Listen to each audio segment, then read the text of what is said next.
Hey guys, in this video, I will show you how to post a TikTok video. All right, let's begin. First, open the TikTok app and tap the plus button at the bottom.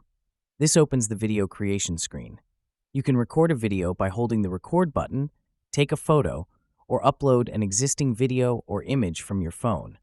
If you're uploading a video, select the file, tap next, and proceed to the editing screen. You can trim, add effects, sounds, or text.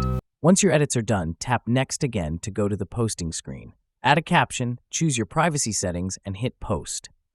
If you don't have the TikTok app, go to TikTok.com on your browser.